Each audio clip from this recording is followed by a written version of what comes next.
Bonjour. Je viens récupérer ma commande. Alors c'était à quel nom? Caroline Hutel.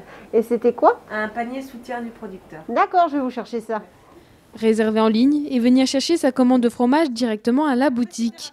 Voilà un service que la maison Leroux a mis en place depuis déjà 5 ans.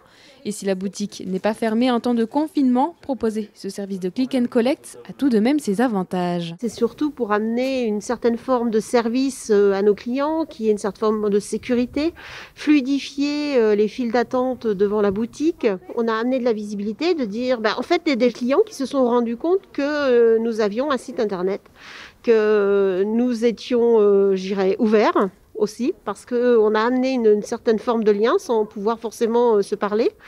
Mais oui, ça nous l'a sauvé parce que mars-avril, quand tu fais 40% du chiffre d'affaires, soit en livraison, soit en click and collect, oui, oui que c'est important. Chaque jour, ce sont 30 à 40 commandes en click and collect et livraison à domicile qui sont réalisées. Et pour la préparation des commandes, c'est à l'arrière de la boutique que cela se passe. Le Châtel, Camembert, Saint-Marcelin, Cœur Cendré, Remusignan. Chaque morceau est étiqueté avant de partir pour qu'évidemment le client, quand il revient au magasin, de se dire voilà, qu'est-ce que j'ai mangé, et ce qui fait que c'est étiqueté avec la date.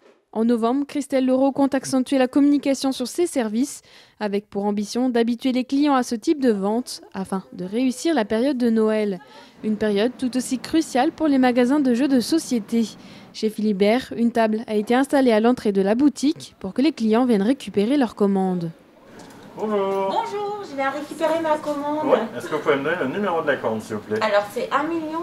Vous passez votre commande, vous allez recevoir un mail qui vous dit que la commande est arrivée, vous venez la récupérer en boutique, ou alors vous passez un coup de téléphone, on vous prépare la commande avec les produits qui sont disponibles et vous venez la récupérer. Je pense qu'il y a des gens qui n'ont pas forcément Internet, il y a des gens qui n'ont pas forcément envie de faire cet acte d'aller créer un compte sur Internet, donc le fait de pouvoir venir retirer les gens en boutique reste une manière aussi de faciliter la chose.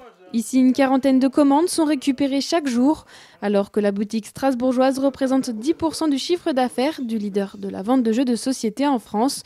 Ce service permet de maintenir le contact avec les clients. Je dirais que c'est plutôt un palliatif parce qu'il ne faut pas se mentir, l'acte d'achat reste bien plus important quand la boutique est ouverte, quand on peut flâner devant les réunions, quand on peut discuter avec les vendeurs et qu'il y a vraiment ce véritable acte d'achat traditionnel de pourquoi est-ce que je viens en boutique plutôt que je viens en ligne. Mais vraiment, c'est cette notion d'être présent, de continuer à exister. Et voilà, à un moment donné, la boutique va rouvrir, donc c'est important qu'elle continue à vivre même pendant cette période de confinement. Déjà expérimenté en mars et avril dernier, la vente en click and collect, ajoutée au site internet et ses 35 000 références de jeux, permet au magasin de continuer à travailler pendant le confinement.